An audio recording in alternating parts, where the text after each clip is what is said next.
ఓం గం గణపతియే నమః. శ్రోతలకు నమస్కారం. మన ఛానల్కు స్వాగతం. శ్రీ పద్మ మహాపురాణం సృష్టిఖండం 5వ భాగం.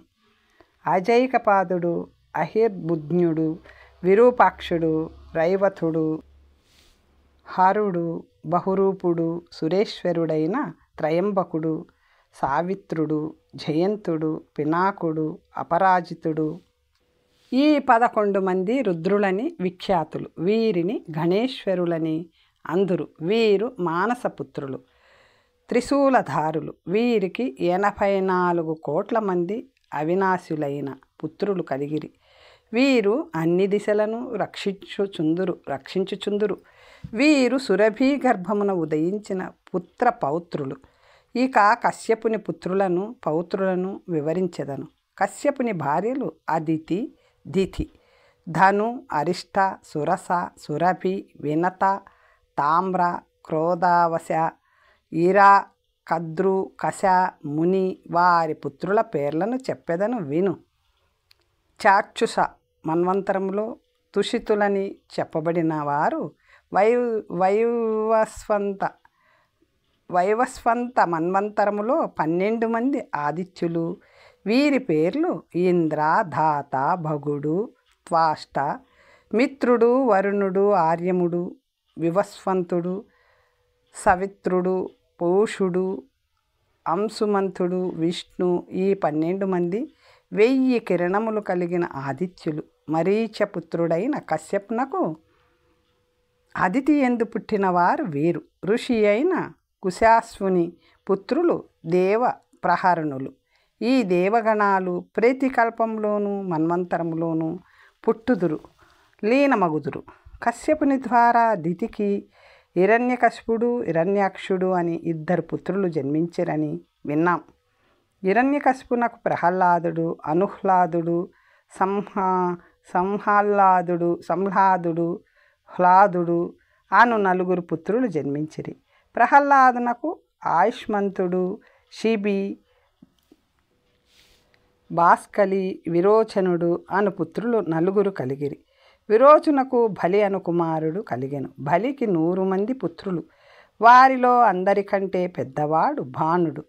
ధృతరాష్ట్రుడు, సూర్యుడు, వివస్వానుడు, అంశుతాపనుడు, నికుంభుడు, నామాగుడు, వక్షుడు, కుక్షి, భౌముడు, భీషణుడు, ఇతరులు మిగిలిన వారు. కానీ వీరందరిలో భానుడు జ్యేష్ఠుడు, గుణాధికుడు.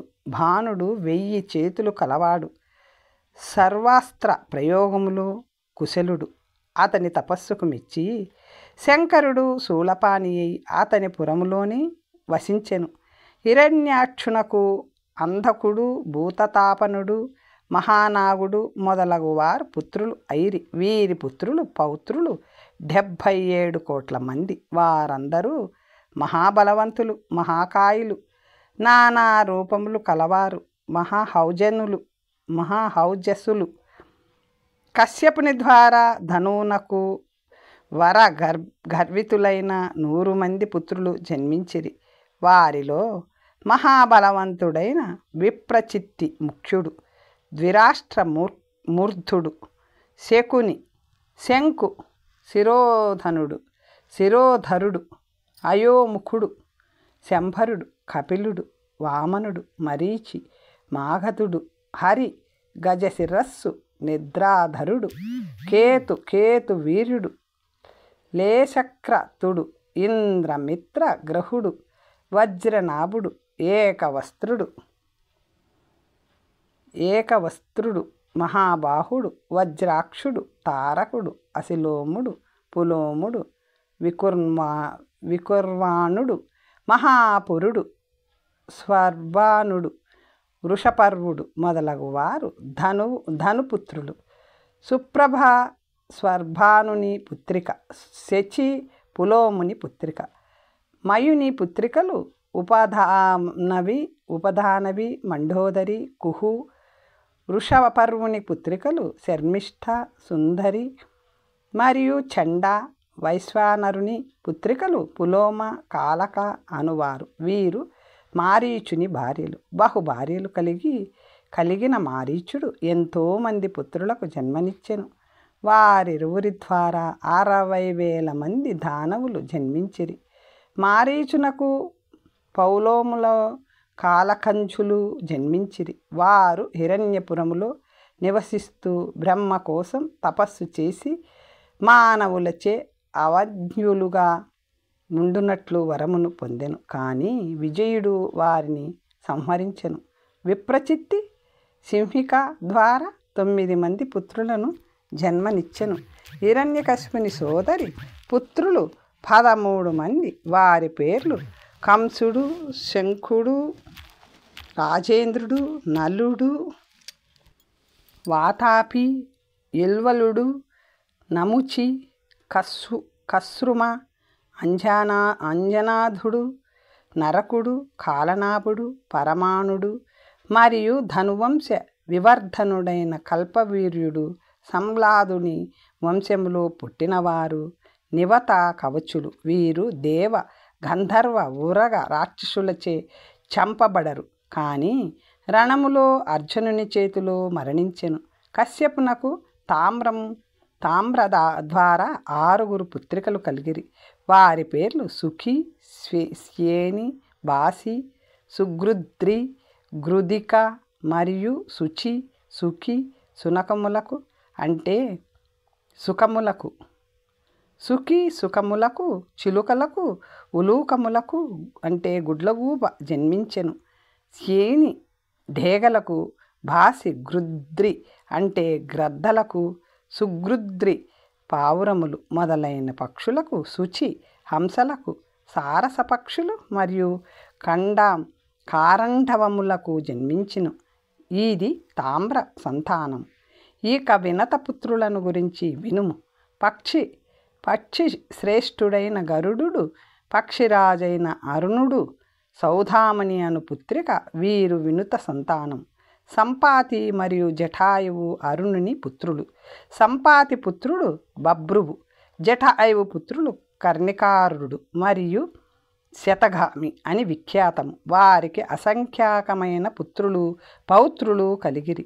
పూర్వము సురసయందు కశ్యపునకు 1000 సర్పములు పుట్టినవి. 1000 శిరస్సులు గల కద్రు 1000 మంది నాగులకు జన్మనిచ్చెను. వారిలో కద్రు సంతానములో 26 మంది ముఖ్యులు. వారు శేషుడు, వాసుకి, కర్కోటకుడు, శంఖుడు, ఐరావతుడు, కంభలుడు, ధనుంజయుడు, మహానీలుడు, పద్ముడు, అశ్వతరుడు, తక్షకుడు, యలాపుత్రుడు, మహాపద్ముడు, ధృతరాష్ట్రుడు, బలాశకుడు, శంఖపాలుడు, మహాశంకుడు, పుష్పద్రంష్ట్రుడు, సుభాసనుడు, శంఖుడు, రోముడు, నహూషుడు, రమణుడు, ఫణనుడు, కపిలుడు, దుర్ముఖుడు మరియు పతంజలి. వీరికి ఎంతోమంది పుత్రులు పౌత్రులు కలిగిరి. చాలామంది జనమేజయుడు చేసిన సర్పయాగంలో దహింపబడిరి. క్రోధావస ద్వారా కశ్యపునకు దంష్ట్రులైన రాక్షసులకు జన్మనిచ్చెను. వీరిని క్రోధావసులందురు. వీరు కుబేరుని కొలువులో రక్షకులుగా ఉండిరి. వారిలో కొన్ని లక్షల మంది భీమసేనుని చేతిలో హతమయ్యిరి. కశ్యపుని ద్వారా సురభి 3 రకములైన జంతువులకు జన్మనిచ్చెను. అవి గేదెలు, ఆవులు మరియు అప్సరలు. ముని ద్వారా మునిగణాలకు మరియు అప్సరాలకు జన్మనిచ్చెను. అరిష్టకు కిన్నెరులు, గంధర్వులు జన్మించిరి.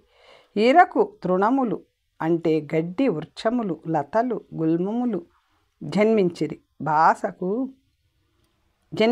కాసకు కోట్ల కొలది యక్షులు, రాక్షసులు పుట్టిరి. ఓ భీష్మ, ఈ సృష్టి అంతా స్వారోచిష మన్వంతరంలో జరిగినది. ఓ ధర్మజ్ఞ, దితి దేవతలకు ప్రియములైన 49 మంది మరుత్తులకు జన్మనిచ్చెను. పౌర్ణమి వ్రతము మన్వంతరము. భీష్ముడు పలికెను. దితిపుత్రులైన మరుత్తులు దేవతలకు ప్రియులెట్లయిరి? వారిరువురికి స్నేహం ఎట్లు కలిగినది అనెను. అప్పుడు పులస్త్యుడు ఇలా పలికెను. పూర్వము దేవతలకు దానవులకు యుద్ధము జరిగినది. ఆ యుద్ధములో శ్రీహరి చేతిలో దితిపుత్రులను పౌత్రులను కోల్పోయెను. దితి శోకార్తి అయి ఉత్తమమైన భూలోకమునకు వెళ్ళెను. పుష్కర మహాతీర్థంలో పావనమైన సరస్వతీ నది తీరమున భర్త ఆరాధనాపరురాలై గొప్ప తపస్సు చేసెను. దైత్యమాత అయిన దితి ఋషుల వలె వ్రతము అవలంబించి ఫలములను మాత్రమే ఆహారముగా తీసుకుంటూ కృచ్ర చాంద్రాయనాది వ్రతములు ఆచరిస్తూ తపస్సు చేసెను.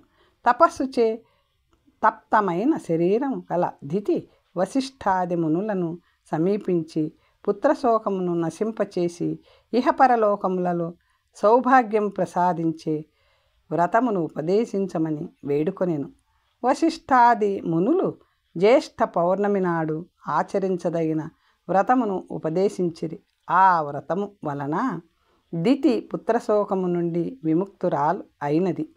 భీష్ముడు ఇలా పలికెను. ఓ బ్రాహ్మణ శ్రేష్ఠ, ఆ జ్యేష్ఠ పౌర్ణమి వ్రత ప్రభావము వలన దితి 49 మంది పుత్రులను పొందిన వ్రతము గురించి వినవలైననుకుంటున్నాను అనెను. అప్పుడు పులస్త్యుడు ఇలా పలికెను.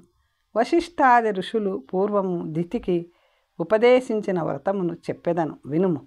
జ్యేష్ఠమాసము శుక్లపక్షము వచ్చు పౌర్ణమి నాడు మంచి కుంభ అంటే చిల్లులు వంటివి లేనివి ప్రతిష్ఠించి తెల్లని బియ్యము నింపి రకరకములైన పండ్లు చెరుకుగడలు పెట్టి తెల్లని వస్త్రమును కప్పవలేను, గంధమును పూయవలేను.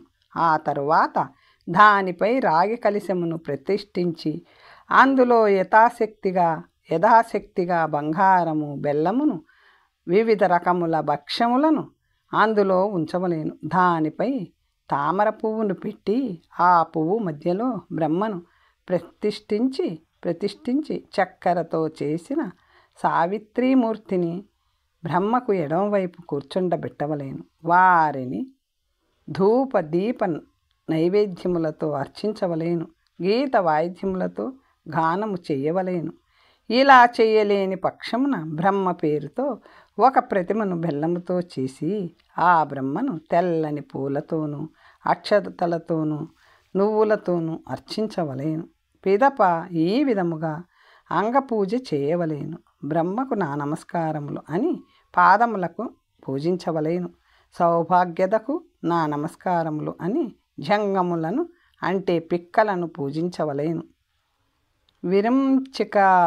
విరంచికాకి నా నమస్కారములని ఉరువులను పూజించవలేను. మన్మధునకు నా నమస్కారములని కటిని అంటే నడుమును పూజించవలేను. స్వచ్ఛోదరునకు నా నమస్కారములని ఉదరమును పూజించవలేను.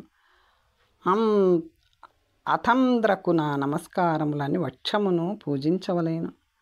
పద్మముఖునకు నా నమస్కారములని ముఖమును పూజించవలేను. వేదపాణికి నా నమస్కారములని బాహువులను పూజించవలేను. సర్వాత్మునకు నా నమస్కారములని శిరస్సును పూజించవలేను. తరువాత పద్మమును కూడా పూజించవలేను. తరువాత ప్రభాత సమయంలో ఆ కుంభమును బ్రాహ్మణునకు నివేదించవలేను అంటే ఇవ్వవలేను. భక్తితో బ్రాహ్మణుని పూజింపచేసి తాను ఉప్పు లేకుండా తినవలేను. భక్తితో ప్రదక్షిణ చేసి సర్వలోక పితామహుడు భగవంతుడు బ్రహ్మ సమస్త జీవుల అంతరంగమందు ఉన్న ఆ బ్రహ్మ ఆనందమని పిలువబడు ఆ బ్రహ్మ నేను చేసిన వ్రతము వలన ప్రీతుడగుగాక అని చెప్పి వ్రతమును పరమేశ్వరార్పణ చేయవలయను. ఈ విధముగా ప్రతి మాసములోనూ పౌర్ణమి నాడు ఉపవాసం చేస్తూ ఈ వ్రతం ఆచరించవలేను. రాత్రి ఒక పండు మాత్రము తిని నేలపై పరుండవలేను. ఈ విధముగా 13వ నెల రాగానే నెయ్యి, ఆవు, పరుపు, తలగడ మొదలైన సామాగ్రితో శయ్యను బ్రహ్మకు సావిత్రికి సమర్పించవలేను. బ్రహ్మను బంగారముతోనూ సావిత్రిని వెండితోనూ చేయించవలేను. బ్రహ్మను సావిత్రిని ఉద్దేశించి పద్మ సంభవుడు సావిత్రిని పొందుగాక అని పలికి ఒక బ్రాహ్మణుని అతని భార్యను వస్త్రాభరణములతో గౌరవించి యథాశక్తిగా గోదానము సువర్ణదానము చేయవలెను. పిదప బ్రహ్మనామములు చెప్పుచు తిలలతో హోమము చేయవలెను. ఆవు నేతితో చేసిన పాయసముతో బ్రాహ్మణులకు సంతర్పణ చేయవలెను. పూలమాలలతో యథాశక్తిగా దక్షిణ ఇయ్యవలెను. పురుషుడు కానీ స్త్రీ కానీ ఈ వ్రతము చేసినచో వారు సర్వ పాప విముక్తులై బ్రహ్మ సాయుధ్యమును పొందుదురు. ఇహమందు పుత్ర సౌభాగ్యమును పొందెదరు. బ్రహ్మ అనగా ఆనంద స్వరూపుడవు పరమాత్మ విష్ణువు మహేశ్వరుడు. సుఖమును కోరువారు బ్రహ్మను ఏదైనా ఒక రూపంలో స్మరించవలెను. ఇదంతయు విని దితి వ్రతమును పూర్తి చేసెను. కశ్యపుడు ఆమె వ్రతమునకు మిక్కిలి సంతోషించి వ్రతముచే శుష్కించిన కర్కశముగా ఉన్నున్న శరీరము గల దితికి రూప లావణ్యములను ప్రసాదించి వరమును కోరుకొమ్మని చెప్పెను. మహా తేజోవంతుడు ఇంద్రుని సంహరించుటకు సమర్థుడైన వాడు అయిన పుత్రుని ప్రసాదించుడని దితి కోరుకొనెను. ఆమె కోరికను విన్న కశ్యపుడు ఇలా పలికెను. ఈ బలవంతుడు ఇంద్రుని సంహరించగలవాడు అయిన పుత్రుని ప్రసాదించెదను. పుత్రుని పొందుటకు నేను ఆపస్తంభ యాగమును చేసేదను. నీ పాలెండ్లను తాకి నీకు గర్వమును కలిగించెదను. దాని వలన నీకు ఇంద్రుని చంపగల బలవంతుడైన పుత్రుడు నీకు లభించును అనెను. పిమ్మట అధికమైన ద్రవ్యముతో పుత్రుని పొందుటకు ఆపస్తంభ యాగమును చేసి హడావిడిగా ఇంద్ర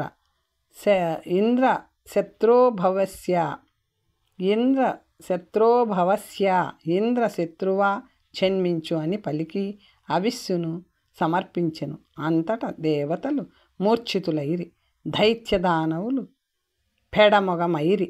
కశ్యపుడు ఆమె యందు గర్భాధానము చేసెను. ఆమెతో ఇలా పలికెను. నీ ముఖము చంద్రబింబము వలె ఉన్నది. నీ స్థానములు బిల్వ ఫలముల వలె నున్నవి. నీ పెదవులు పగడముల సొంపు గలవి. నీ దేహవర్ణము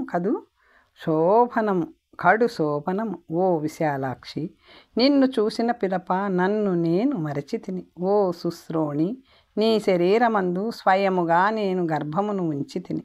ఈ తపోవనమునందు 100 సంవత్సరముల కాలం ఈ గర్భమును రక్షించవలేను. గర్భకాలంలో సాయంత్ర వేళలో సంధ్యాకాలంలో భోజనము చేయరాదు. చెట్ల మూలములకు ఎన్నడూ వెళ్ళకూడదు, ఉండకూడదు. రోకలి వంటి వాటిని జోలికి వెళ్ళరాదు. నీటిలో దిగరాదు. నిర్మానుష్య గృహములో ఉండరాదు. పుట్టలపై నిలవరాదు. పుట్టలున్న చోట ఉండరాదు. మనస్సు ఎన్నడూ ఆందోళన చెందరాదు. నేలపైనను బొగ్గులలో బూడిదలోనూ గోటితో రాయకూడదు. ఎప్పుడు నిద్రపోతూ ఉండరాదు. వ్యాయామము శరీరమును శ్రమపెట్టుట చేయరాదు. ఊకపోళ్ళు బొగ్గులు బూడిద ఎముకలు పుర్రెలు ఉన్న చోట కూర్చొండరాదు. ఇతరులతో కలహమాడరాదు. తైలాభ్యంగనము చేయరాదు. తల విరబోసుకొని ఉండరాదు. ఎన్నడూ అశుచిగా ఉండరాదు. ఉత్తర దిశగా శిరస్సు పెట్టుకొని అధశిరస్సుగా తల క్రిందికి వాలినట్లుగా పడుకోకూడదు. నగ్నముగా ఉండరాదు. ఉద్విగ్నమై అంటే ఆందోళన చెందుతూ ఉండరాదు. తడికాళ్లతో ఉండరాదు. అమంగళకరమైన మాటలను మాట్లాడరాదు. అతిగా నవ్వకూడదు. మాంగళ్య తత్పర అయిన గురువులను పెద్దవాళ్లను నిత్యము పూజించవలేను. ఔషధములు మూలికలు వేసిన నీటితో స్నానం చేయవలేను. పెద్దలను సేవించుచు వ్రతము చేయుచు భర్త హితము కోరుచు భర్తకు ప్రియము కలిగించుచు సదా ప్రసన్నవదనముతో ఉండవలేను. ఎట్టి పరిస్థితుల్లోనూ భర్తను గ్రహించరాదు, నిందించరాదు. నేను చిక్కిపోయాను, ముసలితనం వచ్చినది, కుచములు పట్టు తప్పినవి, మొగము ముడతలకి పడినది, నువ్వే నాకు ఈ పరిస్థితి తెచ్చావు, ఇలాంటి మాటలు పలుకరాదు అని కశ్యపుడు చెప్పెను. నీకు శుభము కలుగుగాక, నేను బయలుదేరుచున్నాను అని పలికెను. మంచిదని దితి పలుకగా సమస్త భూతములు సమక్షములో అంతర్ధానమయ్యెను. ఆమె కూడా భర్త చెప్పినట్లు చేసెను.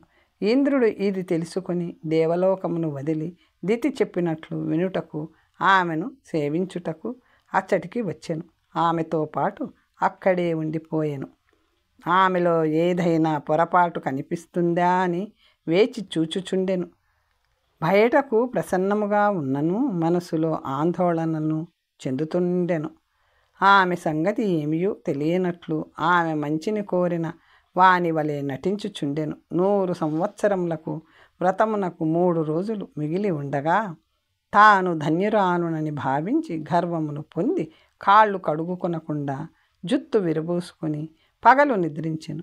శచీపతి అయిన ఇంద్రుడు శచీపతి అయిన దేవేంద్రుడు ఈ అవకాశమును తీసుకొని ఆమెలో ప్రవేశించి ఆమె గర్భమును 7 మృక్కలు అగునట్లు వజ్రాయుధముతో ఖండించెను. 7గురిగా ఆమె పుత్రులు తేజస్సులు ఏర్పడుచుండగా ఏడ్వకు ఏడ్వకు అని పలుకుచూ ఒక్కొక్కరిని గర్భములోనే మరీ 7 ముక్కలుగా చేసెను. ఈ విధముగా 49 ముక్కలుగా చేసినంతగా వారు రోధించసాగిరి. అలా ఏడ్చుచున్న వారిని మరోది అని వారి ఏడ్పును ఆపే ప్రయత్నము చేసెను. వీరిని చంపినా చనిపోకపోవడానికి కారణమేమిటి అని ఇంద్రుడు తర్కించుచు వీరు ఏ కర్మ ప్రభావం వలన పునర్జీవితులగుదురు? అది పౌర్ణమి వ్రత ప్రభావం కాబోలు, లేక బ్రహ్మ పూజించిన ఫలము అయి ఉండును. అందుకే వజ్రాయుధముతో కొట్టినను వీరింకా బ్రతికే ఉన్నారు. ఒక్కరు ఇంతమంది అయ్యారు. దితి గర్భమును చక్కగా రక్షింపబడినది. అందుకే వీరు అవధ్యులయ్యారు. అందుకే వీరు దేవతలు అయ్యెదరుగాక.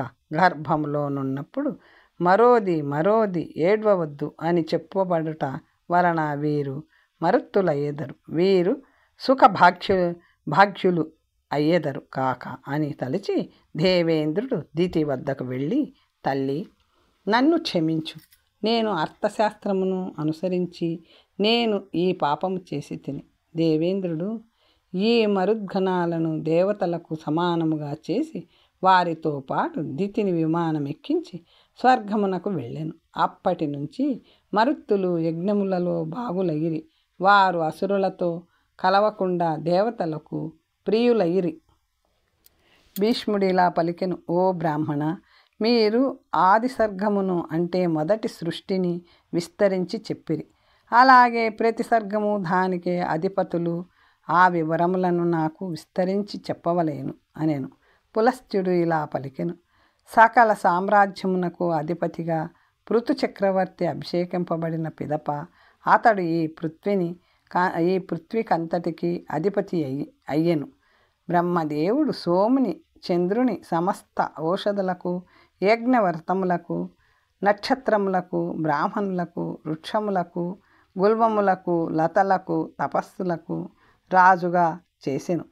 అలాగే జలములకు వరుణుని, వైశ్రావణుడైనది కుబేరుని, ధనమునకు ఆదిత్యులును, విష్ణువుని, వసువులకు, అగ్నిని, ప్రజాపతులకు, దక్షిణ మరుత్తులకు, శుక్రుని, ఇంద్రుడు, దైత్యులకు, దానవులకు, ప్రహ్లాదునకు, పితృదేవతలకు, యముని, పిశాచములకు, రాక్షసులకు, పశువులకు, భూతలములకు, బేతాళులకు రాజుగా శూలపాణి అయిన శంకరుని, పర్వతములకు, హిమవంతుని, నదులకు, సాగరుని, గంధర్వులు, విద్యాధరులు మరియు కిన్నెర్లకు, చిత్రరథుని,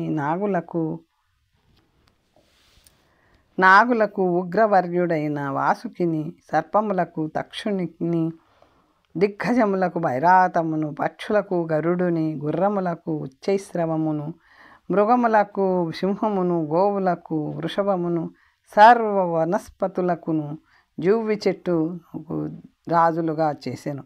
అటు పిమ్మట బ్రహ్మ దిక్పాలకులకు పట్టాభిషేకం చేసెను.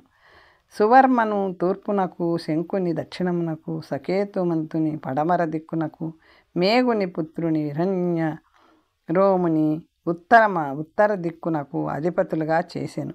ఈనాడు కూడా భూమిని రక్షించే భారము ఈ దిక్పతులే చూసుకుందురు. వీరు నలుగురితో పాటు పృథ్వును భూమికి రాజుగా చేసిన చాక్షుష మన్వంతరం పూర్తి. అలాగే జలములకు వరుణుని, వైశ్రావణుడైన కుబేరుని ధనమునకు ఆదిత్యులకు, విష్ణువుని వసువులకు అగ్నిని, ప్రజాపతులకు దక్షుని, మరుత్తులకు శక్రుని, ఇంద్రుడు దైత్యులకు దానవులకు, ప్రహ్లాదుని, పితృదేవతలకు యముని, పిశాచములకు రాక్షసులకు, పశువులకు భూతములకు, బేతాళులకు రాజుగా శూలపాణి అయిన శంకరుని, పర్వతములకు హిమవంతుని, నదులకు సాగరుని, గంధర్వులకు విద్యాధరులు మరియు కిన్నెరులు చిత్రరథుని, నాగులకు ఉగ్రవర్యుడైన వాసుకిని, సర్పములకు దక్షకుని, దిగ్గజములకు ఐరావతమును, పక్షులకు గరుడుని, గుర్రములకు ఉచ్చైశ్రవమును, మృగములకు సింహమును, గోవునకు వృషభమును, సర్వ వనస్పతులకును జువ్వి చెట్టును రాజుగా చేసెను. అటు పిమ్మట బ్రహ్మ దిక్పతులకు పట్టాభిషేకము చేసెను. సువర్మను తూర్పునకు, శంకుని దక్షిణమునకు, సకేతమంతుని పడమర దిక్కుకు, మేఘుని పుత్రుడు హిరణ్యరోముని ఉత్తర దిక్కునకు అధిపతులుగా చేసెను. ఈనాడు కూడా భూమిని రక్షించే భారం ఈ దిక్పతులే చూసుకుందురు. వీరు నలుగురితో పాటు పృథ్వును భూమికి రాజుగా చేసెను. చాక్షుష మన్వంతరములో పూర్తి అయిన పిదప వైవస్వంత మన్వంతరము మొదలయ్యింది. సూర్యవంశీయుడు భూమిపై నున్న సమస్త చరాచరములకు రాజు అయ్యెను. పులస్త్యుడు ఇలా పలికెను: ఓ కౌరవ నందన, సర్వమనువులు, మన్వంతరములు, వసువులు, వారి చరిత్ర, కల్ప ప్రమాణము, వాటి సృష్టి అంతా చెప్పెదను. ప్రసన్నమైన మనసుతో ఏకాగ్ర చిత్తముతో వినుము. పూర్వము స్వయంభువ మనువు కాలంలో యములను దేవతలు ఉండిరి. మరీచాది ఋషులు, మారీచుడు, అంగీరసుడు, ఆత్రే, పులూహుడు, క్రతువు, పులస్త్యుడు, వశిష్ఠుడు, సప్తఋషులు, అగ్నిద్రుడు, అగ్నిబాహుడు, విభుడు, సవనుడు, జ్యోతిష్మంతుడు, ద్యుతిమంతుడు, భవ్యుడు, మేధాతిథి, వసువు, ఈ 10 మంది స్వయంభువ మనువు యొక్క వంశవర్ధనులు, పుత్రులు. వీరి పతి స్వర్గము ప్రతి సృష్టి చేసి పరమ పదమును పొందిరి. ఈ విధముగా స్వయంభువ మన్వంతరము గడిచి స్వారోచిష మన్వంతరము వచ్చినది. స్వారోచిష మన్వంతరమునకు 9 కుమారులు. దేవతల వంటి వర్చస్సు కలిగిన వారి పేర్లు నభుడు, నభ్యసుడు, భావనుడు, కీర్తివర్ధనుడు, సప్తఋషులు, దత్తుడు, అగ్నిచవ్యనుడు, స్తంభుడు, ప్రాణుడు, కశ్యపుడు, అర్వ, బృహస్పతి అనువారు ఈ మన్వంతరములో దేవతలు. తుషితులు వశిష్ఠుని పుత్రులైన హవి, ఇంద్ర, సుకృత, మూర్తి, ఆప, జ్యోతిరాథ, స్మృత అను 7 ప్రజాపతులు. వీరి 2వ మన్వంతరం. శుభకరమైన ఔత్తమి మన్వంతరము గురించి ఇప్పుడు చెప్పేదను. ఔత్తమి మనువునకు కుమారులు 10 మంది. వారి పేర్లు ఇషుడు, ఉర్చుడు, తనుజుడు, శుచి, శుక్రుడు, మధు, మాధవుడు, నభుడు, సబ్జస్యుడు, సాహుడు. ఔత్తమ మన్వంతరములో భానులను వారు దేవతలు కవిగిటి యందు ఉండుదురు. దాల్భ్యుడు, శంఖుడు, ప్రవాహితుడు, మితి, సంమితుడు అనువారు సప్తర్షులు. వీరు యోగవర్ధనులైరి. 4వ మన్వంతరము తామస మన్వంతరము. కపి, పృథు, అగ్ని, ఆకపి, కవి, జన్మ ధామమునందు అనువారు సప్తర్షులు. తామస మన్వంతరములో సాధ్యులు, దేవగణాలు.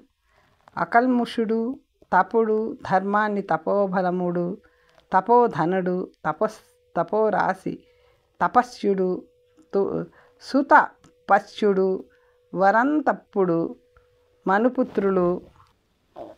ఇక 5వ మనువు రైవతుని గురించి వినుము.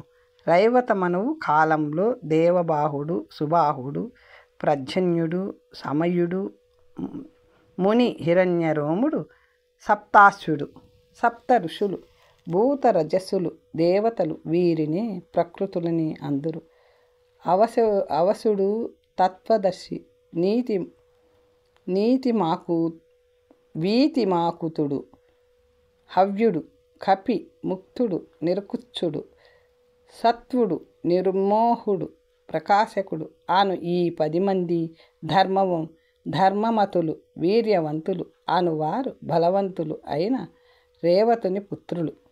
చాక్షుష మన్వంతరములో భృగుడు, సుధాముడు, విరజుడు, సహిష్ణువు, నారదుడు, వివస్వంతుడు మరియు కృతి అనువారు సప్తర్షులు.